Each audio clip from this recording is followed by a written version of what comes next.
go. It's a positive seed. Manifestation is based on what you believe. Outcome depends on how the situation perceived. And ain't no limit to what the power of the mind can achieve. Keep it going, never stopping, never slowing up. What's up, guys? Welcome to another Tribe 11 podcast. We got today a special guest for you. We have myself, Devin. What's up, guys? Nick. And then I'm going to have the guest introduce themselves. It's actually one of our members who has came a huge way, but we are going to learn a little bit about him and his story. So, you want to introduce yourself real quick? My name is Nathol. I'm 28. I'm a chef for a living, and I've lost 300 pounds. Nice. So, I mean, besides that sounding like, like a dating show, he likes long walks on the beach. Yeah. I was about to say that. I was going to say. No, but that's good. No, I mean, that's good. We go with Nath for short, but I mean, he's been one of our members here for a while now. When did you start with us? It was around, I think it was around January, March, April. Probably, I think around May. So I mean, it's been a little while. Yeah. I mean, we just went over your picture the other day. It was crazy. Your picture, I told you, it almost looks like a cousin or something. It doesn't even look like you. Yeah. What was your weight when you first started here? When I came here, I was around 350. Okay, and did you already start losing weight before that? Yeah. So what was when you decided to start getting into fitness and stuff, what was your start weight?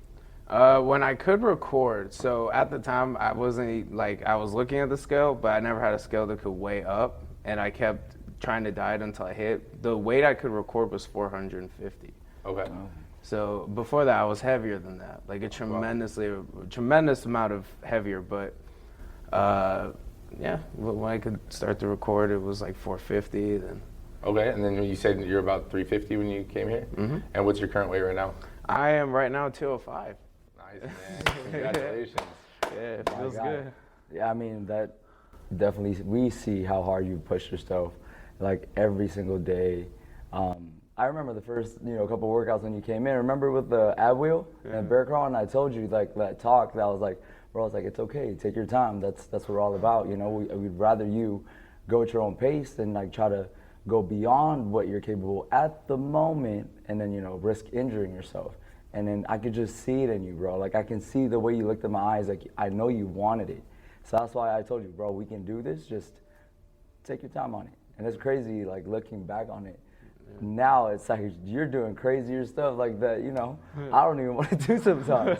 Yeah, we got, you doing the plyo push-ups, the rugby push-ups, to the clap behind the back, Guy doing dragonflies the other day. So I mean, honestly, kudos to you. It's not an easy feat for a lot of people to lose weight in general, but to come from where you came, in the 450 range, a lot of people wouldn't even fathom losing that much weight, and they can't even imagine the struggle, not just even from physical aspect. It's workouts are tiring, not just from us, but workouts in general. But what would you say would you say that you not only battled, yourself in your workouts, but also mentally as well? Oh, absolutely. What kind of got you through those sticking points when you didn't see change as fast as you wanted to see it, versus where you thought you should be, and then all of a sudden you stepped on the scale and you saw a number you didn't expect? I had a couple. I think when I hit my first plateau, I think it was right around 300, and I had to. I remember it was driving me crazy for a month or so. And I kept going. I was watching my calories, and I had to keep saying to myself trust the process, and that was a mental and physical. I remember I was working out 2 times a day, going even harder on my diets, just kind of losing a little bit. But by the end of it, after that month, the one thing I had in my head was you can do this. You can break this plateau. It's that one number. I'm the 1 pound. It's sometimes it's it comes down to the 1 pound or the smallest things. You feel tired. You got to keep going. You got to push yourself harder. And then the reward that I knew that I was gonna get when I hit past that weight. And I remember like the day I broke 300 went to 299, and I was like losing my mind from how happy I was. I was like, oh my God. I was like, on 299, yes, I'm in the 200 range. Like I feel somewhat normal, but it's like one of those things where it's like, yeah, you did it, and I was like, okay, we're gonna keep on going. And I remember it was like a pound.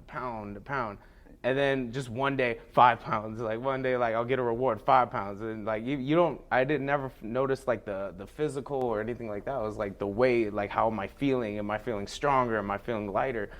And it just, at that point, when I hit that point and I started hitting 290s, then I hit one where I was 250. And that was a breaker one, because that one I was stuck on that for a second. It was like 2 weeks, and I kept looking at the scale. I'm like, you gotta trust the process. You're not gonna gain weight. But you know, like if you'll watch your food really closely, and if you mess up or you go over something, you kind of just have to keep going and trusting that, you know. Right. It's like one of those things where it's like a test of your faith and like how you're doing in your weight loss journey or like your fitness journey, as well as like how much you can like what am I doing wrong or what am I doing right, you know? Right. And then I remember that one, 240. Then I remember my goal was 225, and then from there I got rewarded. Like everything went down more, and I'm like, okay, I was like, this is great. It seems like when you hit that, you know, when you finally broke that point for you, that momentum that that you picked up was just crazy. It was just boom, boom, boom, right after another. Yeah. You know, so that's awesome, dude. Yeah. I mean, honestly, like you've come such a long way. Was it? What, I mean, if you don't mind me asking, like what led you, do you think in your opinion, like to get into like the weight that you were at, you know, in the 450 range? Complacency, I think. A lot of the time, like we don't notice it, you know, especially when you've been big your whole life. Sometimes you're really comfortable with it, right? And it's kind of like one of those things where you're comfortable, and then eventually you start seeing time fly by, and you're like, I don't like this. Like this sucks. Like you're big, you're tired all the time, everything's heavy, you know. And it's like it's almost like a day and night kind of thing. It's like something, I don't know what to call it, but it's like something kind of switched off in my head that said, screw this. Like I'm done with this. Like I'm done being this big. Like I don't want to be this big anymore. I don't care if I have to like climb a mountain every day. Do you know like what that like light bulb moment was for you? Like, was it you seeing yourself like in a picture, you know, or was it someone saying something, or nobody recognizing me? Like I kept getting bigger over the years, and then eventually like no one would recognize me. They just saw me as like some big guy. And I remember, and after that, I think like slowly after that, I started gaining momentum. I was like, no, like screw this. Like something in me was like, you can't live like this. And it was just over the years of seeing it, just saying like, hey, this sucks. Like when you're a bigger person compared to like when you're thinner, right? It's like day and night. It really is. Like the amount of energy you have, the amount of like kindness you get, and the amount of like self-love you have for yourself is like completely different. And then when you're bigger, like there's things you settle with that, you know, now that you have self-respect for yourself that you don't. And that's one of those things that like, for me, that was my switch. I was just like, I can't do this. Like COVID was hitting, and I was like, I can't be this big. Like eventually it's gonna catch up to me. Eventually, like I'm not gonna, it's not just for looks or like the life I wanted, right? It was because it's like, even if I got, and I sat down and I thought, I had this thought, I was like, even if I got the life I want, let's say I had the happy life, I had all the money in the world, I was like, I would still be unhealthy. I would still be unhappy, because I understood that. I was like, this weight makes me unhappy, you know? And for me, it was like that amount of discomfort was what led me to like be like, no, I want this more than anything.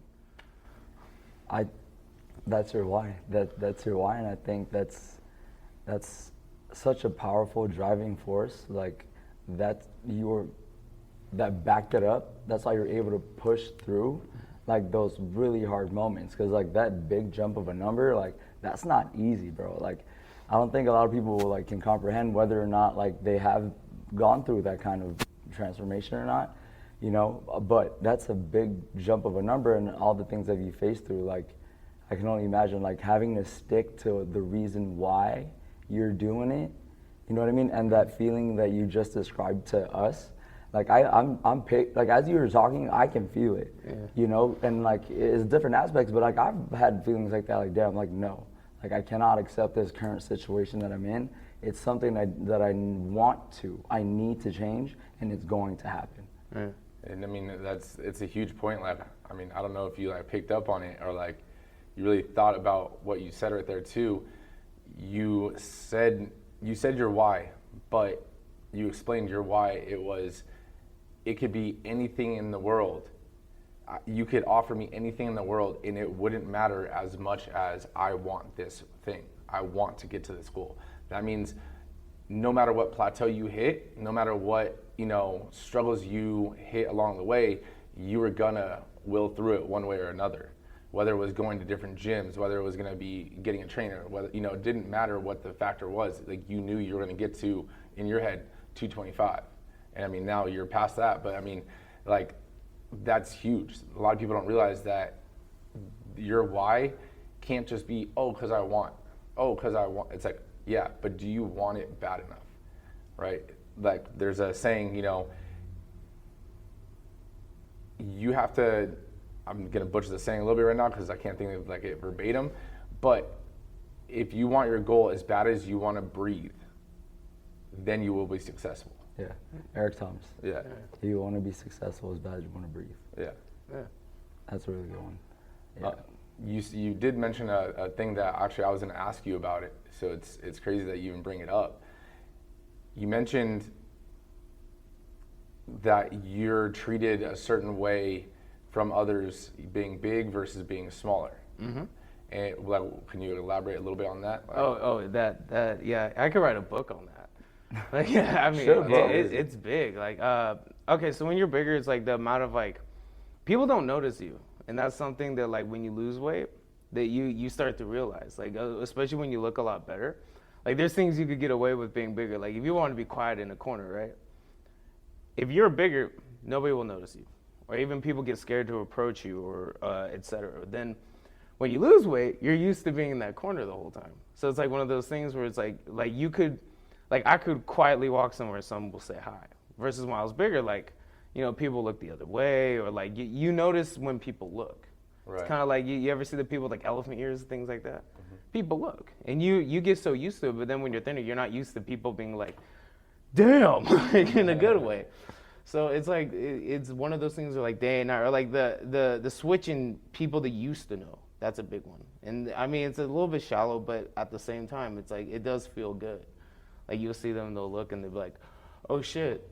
Like, I think in the past month, after seeing some old friends, like, they completely approached me. They couldn't recognize me. So they came up, they're like, oh, hi, what's this guy's name? And, like, legitimately serious. Like, I was like, you really? Yeah, they didn't even know who I was. And I was like, what the hell? Like, my face was still there. I was like, they didn't notice who I was. And it just, the amount of approach or the amount of shock that you get. And it's like when you're bigger, like, people will assume you're doing nothing. You could be the hardest worker, and when you're a big guy, like, you could be in a workforce, and they'll assume you're lazy. Wow. Even if you're on your feet, like, you could be on your feet 16, 17 hours. You could be hustling hard. They'll be like, oh, he's lazy because he's fat, right? But then when you're thin, or you get that weight off, it's like the amount of, the amount of momentum you get, not just from the people around you, but from the people that notice, is so much greater. Like, the kindness you get from people, you know, it's like, it's definitely really psychological with that. Like, you don't want it, like, the minute you see that amount of kindness, it's almost like an entirely new world. And at the same time, it's not just that, it's like the physical, your energy levels, or et cetera, but socially, that's always a big one. Like, you're used to, no, I'm sorry, I'm gonna cut you off. You're used to not being like attractive or liked. So then when you get that, that's like a whole new feeling. Right. And that's like it's this weird feeling too, because you're not used to it. You're used to just being big, you know, big and unliked, and then all of a sudden you're like, huh. Right. That's awesome. And that's actually what I was gonna like kind of go into a little bit, like from what you were saying, because would you say, from your perspective, part of that is also coming from you? Yeah. Meaning the energy, the confidence that you bring, that you are kind of like protruding, like just even by the way you walk, by the way you talk, by the way you look at other people walking by, Because like I've also like noticed that, like, you know, just like by observing other people, you know, because in your head, like previously where you were before, you may be kind of like, you know, not as happy. Yeah. And you know the potential for growth towards the things that you are wanting or what you're working towards. In this case, like, you know, losing weight and like being healthy. Now that you're attaining it and you've like crushed so many more goals that you have for that, do you feel like your energy kind of, or your confidence as well, is like kind of bringing out more of like walking around like with, like I was saying, like with your chest puffed up, not in an arrogant way, but more of like just like you're confident about yourself, you're giving more positive vibes. Which can like make you more approachable. Exactly. Versus if you are heavier and you feel like no one notices you, you're gonna tend to put your head down. You're gonna tend to feel like you're in the corner, and you give off that, you know, that face or that expression, that body language that like I don't want to be talked to, you know. Versus now, like, I mean, from when you first started here till now, like when you first started here, you walked in, you said what's up, but it wasn't like it was more of a, hey, like just tell me what to do, I'm gonna do it. And now you walk in, we tell you, you know, whatever the exercise is, and you're all cheerful, you know, go lucky and ready to go. And now you're, you know, talking with other members and stuff like that, where that wasn't in the beginning. Yeah. So do you feel like that not being approachable and stuff too can come from like internal? Oh, absolutely. The weight loss, it's not just physical. It's definitely mental too, and that's a big one. It's like if you don't, you know, you said if you don't want it, you're not gonna get it. The same thing comes as a result. You know, you put all this work into yourself, and then like over time, like you start feeling. You don't even notice it sometimes too. Like sometimes I won't notice it. Then you'll hear, like I'll hear from somebody, and they're like, yeah, like you're this or that, like in a good way. They're like, you have these traits or et cetera, and things I wouldn't notice. It's like it came natural. Even like the puffing up the chest, the liking your looks, even like looking at the clothes you wear or et cetera. Like it's exactly that. Do you feel that? I mean, obviously, when you're bigger and you're dropping the weight, there's the mental hurdles and stuff that you're trying to overcome. Do you feel that even now that you are in the low 200s, do you feel like there are still mental battles that you are dealing with on a daily basis, or even like within yourself? Do you still see during your workouts or that you're trying to get to a certain goal and you're still battling certain things that you still maybe have the same beliefs or same vision of yourself as when you were bigger? Yeah, body dysmorphia, hands down. It does happen. Like it'll happen like once in a while. Like I kind of say here and there. Like if I gain a pound, let's say on the scale, even if my weight is fluctuating, right? I'll look in the mirror and it'll be a blurb, and I'll still see the big me. Like I'll be like, holy shit! Like I was like, what the hell happened? And then then there'll be some moments in which I'll be doing nothing, or I'll run really fast, or work out really hard, and I'll look and I'll be like, damn. And like that's some of the mental things where you're like, you know, you'll feel good about yourself, you'll feel bloated, you'll feel fat, or like you'll look at a picture and you'll be like, oh shit, I look way too thin. And you'll look at one and be like, I look too fat. And you're like, what the hell? But yeah, that one, another daily one is like making sure, like I'll look and be like, okay, maybe I want my biceps bigger, maybe I want my legs bigger. You get a little bit more critical, I think, once you're towards like, you know, once you're like down to that weight, right? And you used to be bigger, you kind of, you see your weight loss journey. Right. And then when you're at the point where, how do I say it? When I'm at the point now versus at the point I was before, right? It's a matter of like, you start getting really critical about your muscle mass, your intake, like even the foods you eat. And I thought it was surprising. I never thought I would get to that point where I was like looking at food and I'm like, is this really good? Like you could look at In-N-Out and you're like, that's fucking disgusting. You know, even though In-N-Out tastes good, I understand that. Like it's shit like that I'll look at that, I'm like, no, I don't like that. Right. You know? Or like you'll be around certain foods or et cetera, then you'll be like, no, I know that's gonna gain me weight. And it's weird, but like those are some of the things, especially being in the kitchen all day, like I'm around delicious food. So like a big one is like looking at that and you gotta like kind of like segment that piece of you, like the inner fat boy we have. You know, we have that. That one does come out. Like I promise you, there'll be some days in which like it'll be a slow day at work, or like I'll be at home or out and I'm like, oh my God, is that my favorite ice cream? son of a bitch. Like, you're like, is that it? Bro. I love ice cream too. Yeah, it's like Cookie Monster. You guys ever had Cookie Monster? Yeah, that shit is fucking delicious. That is evil. That is Satan, like, itself. Or like you'll say like, oh, is that a cheese crust pizza? I love cheese crust pizza. And then you're just like, but I know how that's gonna make me feel the next day. Now with that, do you still allow yourself cheat meals? Yes, here and there.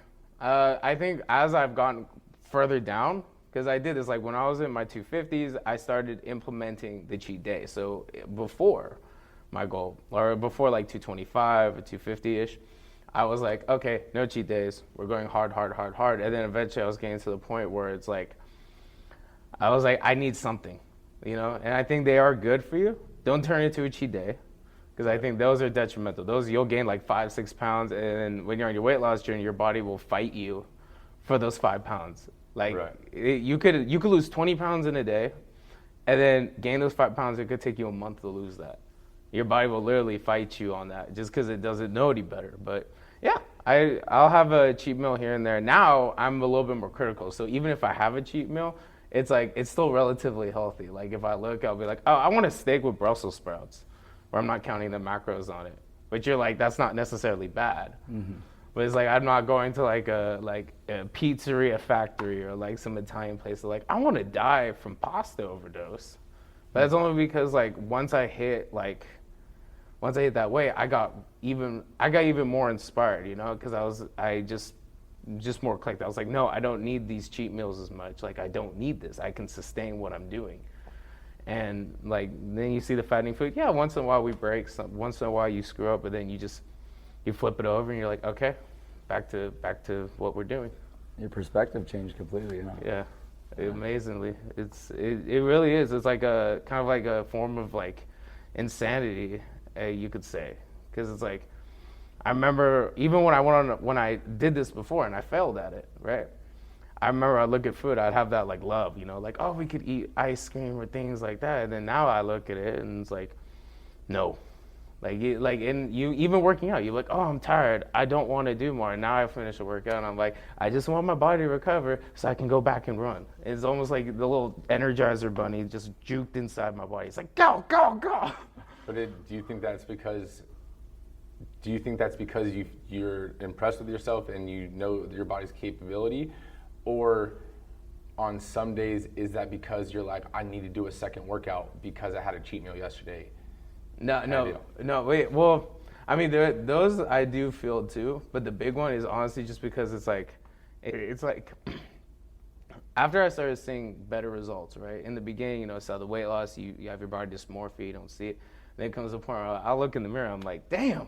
Yeah, you want more. Yeah, you want more. Like, you crave it. Like, you're like, oh, I want to get buffer. I want to get faster. I want to do this. Like, it's like you're obsessed. You become obsessed in a way. Yeah.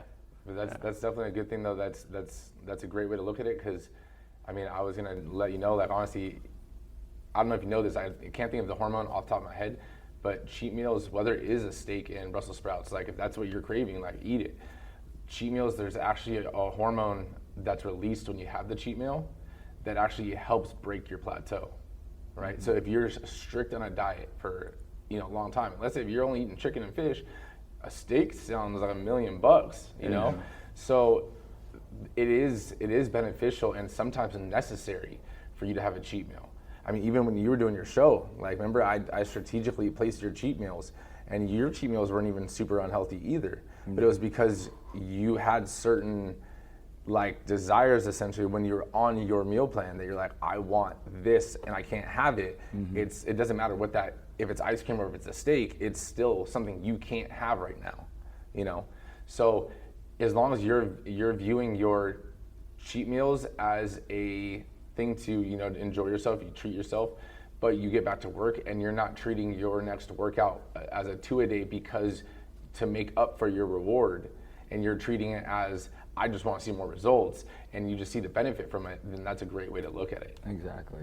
Where, tell me if you agree or not, like, instead, you don't want it to feel like it's a punishment, right? You know what I mean? Like, have it like when you need it, like, you need it and you're, go for it. And then, which will allow you to keep going forward the right way, instead of, kind of punishing yourself, which is what a lot of people kind of, I feel they see it as, what their perspective is like as a punishment, like, oh dang, like I had this meal, so on top of doing 2 workouts or whatever they're doing, I gotta eat way less the next day. And then you're like, that next day where you're barely eating anything, it's like, now you're gonna just, completely snowball downward. Because then not only are you getting the proper nutrients for the next day, but you're mentally like crushing your discipline to be able to hop back right on track after that cheat meal. What's your nutrition like? Like, how did you set up your plan for your nutrition? Like, did you get help, just in case no one's ever met you? Like, are you watching your calories or you're watching your macros? And then on top of that, and part 2 to the question is like, are you currently taking supplements? Yeah. Macro-wise, I do watch that. I've been a lot more critical. I think when I started hitting my goal, I started getting more critical. Because before I was very much like just eat little. I had a couple things that worked, maybe meal once in a while, but try to keep it like low calorie, Some people, like their diet plan is different, but what worked for me was like protein shakes, light protein, stay away from bread. If you're gonna eat anything, you're eating vegetables, it's 0 calorie, like Splenda was like your best friend. I do recommend that. It is your best friend to keep you sane. If you like sugar a lot, like for me, that's something that worked really well. But the big one was, I would like start off doing things like that. Then as I started getting more into macros, like it was like protein, how much protein am I taking a day? And I started off small, just trying to maintain, at least protein wise. And then now I'm like, okay, so, as my understanding of the macros got better, I'm like, okay, well, I need carbs. And I understand I get enough fat in my diet just from the carbs and the protein themselves. So it's like from that general idea, it's like I even bought a scale just to weigh it out. I'm like, what the hell? I was like, I never did that before, but you have the scale, you're like, how many grams or ounces? And like, I do it for work anyway, but like you look at it and you're like, oh, like damn, like this is 4 ounces of sweet potato compared to this and that. It's like, some of that stuff really is like, how do I say, I guess I'm more aware of them. Yeah. Calorie wise, I've done that too, or like, you do your homework, you see like, okay, well, if I have this, like if I'm going to take this shake and then I'm going to have this amount of oatmeal or like this amount of chicken, like what am I going to add to it? Do I want to add a sauce? And then I'm counting out the calories. It does make you really humble when it comes to eating too. It makes you really appreciate. You're like, I want to treat myself. We're gonna put some ranch on this. It's crazy how fast the numbers add up. that one's horrible too. It's like even peanut butter is like 190. Then like you look through and I was just talking about a guy from the vitamin shop about this. I was like, it's 190 and you get PB Fit and it's 70 calories. I'm like, why am I excited over this? It's because I get fucking peanut butter. And then what are you doing for that supplements? I mean, obviously me and Nick kind of know your supplement game, but just so that you kind of let the listeners know.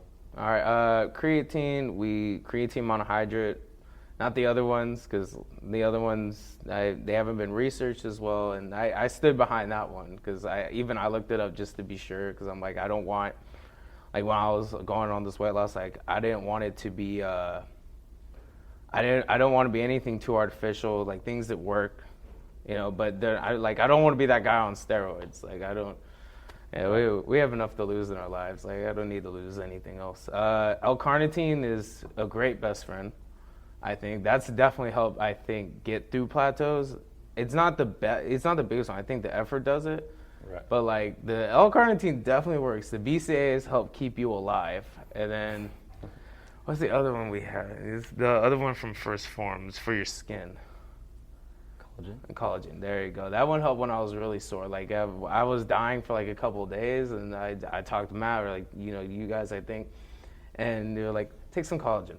Like if the BCAA isn't getting you through enough, take collagen, and that helped out a lot. And the joints and your bones and stuff as well. Yeah, and besides that, just maybe melatonin. I tried a couple other things, but honestly, those are the ones I regularly take.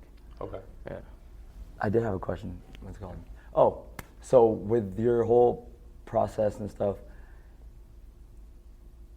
if you can give advice to, any listeners that might be going through, obviously they're going through their own, whether it's a big weight jump, body fat percentage drop, getting ready for a competition, unable to keep their consistency in the gym going for outside reasons?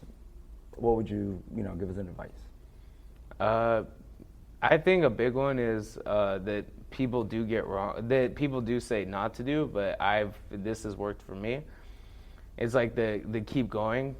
That's a big one. If you're going towards your goal, I think like even if you are struggling, like even if you feel like you're missing something, keep going. Even if you can't see like your goal yet, that's a big one. Another one is trust the process. That's definitely a big one. You have to, right? Because like you could be plateauing, your weight could be fluctuating, and you could be losing your mind. Like you have your body dysmorphia, the weight fluctuating, and then you're like, oh shit. But then as long as you understand that like, hey, this is the direction I'm going, you're working out consistently. That's another big one, is to be consistent. Even if you feel like you're not making the gains, be consistent. Inspiration, I heard this, I forgot it was online or something, but it couldn't make any more sense. Like consistency is always the biggest one. Consistency and discipline. Because no matter what, the hardest part I think about getting in shape or like getting to the gym or et cetera is just walking out the door and going. I think once you're there, it definitely makes a lot more sense. Like once you're there, like I think the push, it gets a lot easier to do your thing, but like the consistency, the discipline, and keep going. Eventually, like even if you feel like shit, eventually you're going to like, eventually you will create momentum, and if you struggle with that kind of stuff, just remember like your goal, like, for me, I wanted to hit my goal and I said, fuck it, I'm gonna shoot past. So I think a big one is shoot past your goal. Another thing is to always be consistent, always try to go as much as you can. I know that seems a little off, like, some people, they say, get your 1-2 rest days. I say, keep going, get obsessed with it, let it in, enjoy it, because eventually, like, life will get in the way. You will be forced to have to take a rest day. You will be forced to have to sit down once in a while. So I think that's definitely a big one. Keep going, the process, and just learn to love it. Learn to love it. That's awesome. Yeah. Do you have like support from outside sources, or has it been like mainly you? Like a lot of people have friends, family that they work out with. Other people do it solo. They do it kind of just, behind closed doors, and they don't tell anyone the struggles that they're going through. Have you had a support system through your journey from 450 till now? Not until I started getting to like the end point, I think, which is really weird. When I started losing weight, I was like alone doing all this. So I would show up to the gym. I was like, whatever. I showed up, and eventually, I think once I got down to like 200, when people started to notice it, that's where I got a better support system. And it does make sense at times, because like when you're bigger and you're there, people don't see it yet. They don't know who I am. And like when I was first going to Crunch, like I had some people that were losing weight, and they didn't notice me until I think it was like 2 months in, and then they started getting harder. They started asking me like, "What are you doing?" Like, "Where'd you come from?" I'd be at the 50-pound mark. It'd be like, "Oh, here's the 100-pound mark." At that point, I had a support system. I think when I started gaining momentum, when I first started, no, I was always quiet in the back, or like when I started, I could barely walk. So you could see a big guy on a bicycle. He's not really going to talk to that many people. Right. But as I started like gaining the momentum, started running, people started noticing. That's where you have people at the gym who are like, yeah, I'll see you at 9. Or even people here, they'll see you guys, good support system. And it's like one of those things where it's like that definitely drove me further. I think a funny one was this one big guy. I bumped into him at the gym, and he's like, "You wanna know how someone's losing weight? They're always angry." And he'd be walking. He's like, "You see Sarah? She hasn't talked to me in a month ever since I lost 50 pounds. Fuck you, Sarah." And we were just laughing while riding a bicycle next to this guy. It's like some of those things. That's funny. Yeah. And you said the gym, actually, that was one of the questions I wanted to ask you. Yeah. You would mention sometimes that when you do go work out at a different gym, a regular gym, that you're able to do much more than your other gym friends, your other gym bros, that they don't have like the the stamina to keep up with you, and like they want to already stop, and you just, what happened? Let's go. Yeah. So if you go into a little bit about that. What's making the difference, do you think? Well, consistency. Some of the people I'm gymming with, maybe they're like newer in their journey, or they could be thinner than me, or like smaller, and then they're not even consistent enough. And you notice those kind of things. But I think the big one is the type of workout, how hard you're pushing, how much you love it. Because some people, like, if you don't like what you're doing, like, and I've changed this now before, like, rather than before when I first started losing weight, right, where I had less knowledge of it. I started to love it. I started to invest in myself more. And I think that got more results. Versus like, and one of my noticing moments was like, we were doing bear crawls, I said this, we were like doing bear crawls and they're dying on the sled. And I'm literally doing both their sleds while doing like, I'm like, okay, we're at the end, let's do burpees. And I'm like, oh, and I remember finishing the gym and I'm like, holy shit. Like I can do this shit. Like even like pull-ups. I've never been able to do pull-ups my whole life. I can do them now. That's and awesome. I'm like, and that's after coming here, working for 10, 12 hours, going to the second gym, and I'm like, damn, like I just did my PR, I just went hard on my benching or squatting, and I'm like, I shouldn't be able to move it. I'm like, no, I enjoy this. So do your pull-ups or whatnot, and I'm like, I have to do more pull-ups. Like if you can only do 5, we're gonna do 6 tomorrow, et cetera. So like adding variation to your workouts, like mixing it up, Yeah. has shown you, being able to create some space. Yeah. Than just doing the same thing again and again, which I'm assuming your friends like kind of do, just stick to the same routine. Oh, absolutely. I think like that's one of the big points. Is like you gotta love what you're doing. Variations in your workouts, the same thing with like cardio. Like I remember the first time I lost weight, I did nothing but cardio, and I was afraid of the weights, which is ironic because when I was big, I used to love doing weights because I freaking hated cardio. Like, I hated running. I remember I hated that playing football. I was like, fuck this shit. And I was like, 500 pounds, some 17-year-old kid or 16, just like, yo, I do not like running this football field. This sucks. Doing gassers sucks. And then now it's like from changing that to like enjoying cardio and enjoying lifting weights. Like, I enjoy that a lot more now. Versus before, I'd be like, no, fuck that. And the variety does matter. Even making your cardio interesting matters. It's like your social life. Like, if you're not interested, you're going to be in robot mode your whole life. You're not going to push, right? Yeah. So it's like one of those things where you're like, yeah, you want to do the ones behind your back? Hell yeah. Like, you want to, you see, I remember seeing this one guy off Instagram. One of my friends at the gym showed me, and he was like, oh, yeah, it's some big guy who can do the whole clap thing. Yeah. And you see some stuff like that, and you're like, I want to do that. You see someone do some crazy move or doing muscle ups, you're like, I want to do that. You see someone doing something at the gym where they're standing on poles and jumping up and down while lifting weights or having a vest on, you're like, I want to do that. That looks cool. That looks fun. Yeah. And it's like that investment you get, like that variation is like, yeah, really important. Versus like if you're always benching, right? You're going to get results on your bench, yes. But like when I would jump on benching and I wasn't benching forever, I came from here and I was like, okay, we're gonna start benching again. I was like, damn, I can lift a lot more. I shouldn't be able to lift a lot more. Like if anyone else, like if I was doing any other workout or like anything without variation or like without that kind of strength training and I jumped on a bench press, I'd be like, 100 pounds or like something. And I'm like, oh no, this is easy. And I remember testing out a couple of times like during my weight loss journey and I was like, damn.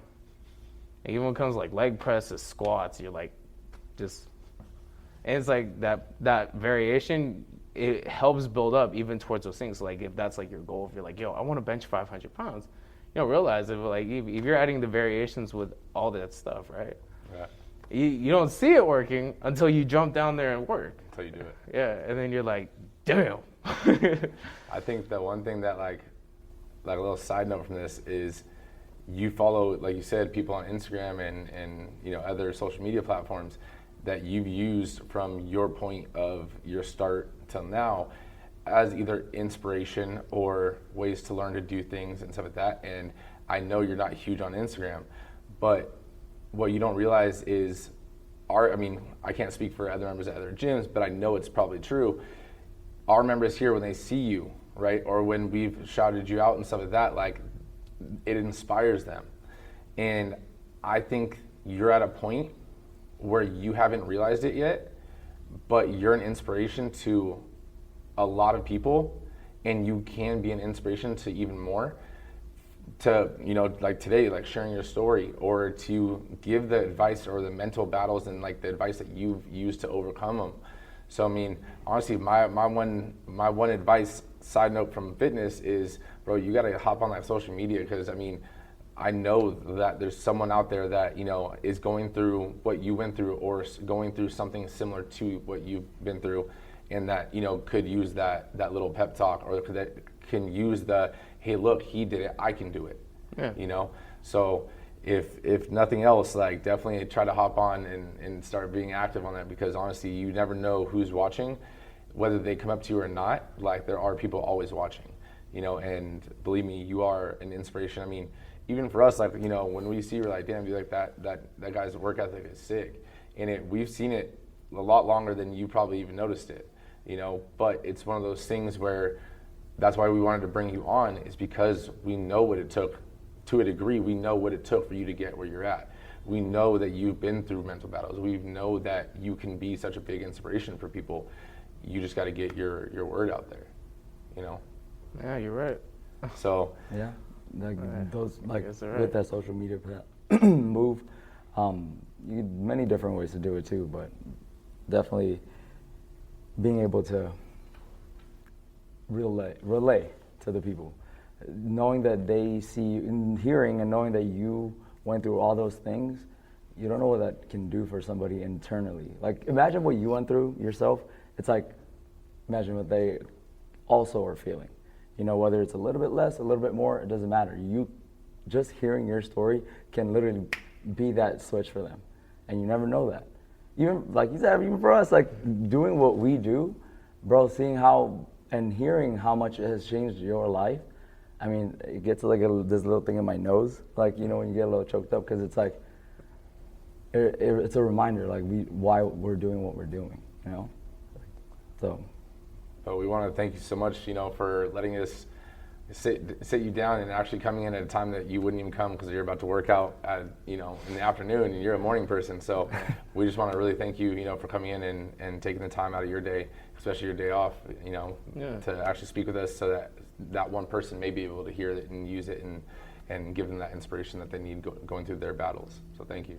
Of course, the Thanks, pleasure's bro. all mine. Yep, and like you said, keep going, man. Go for more. Damn straight.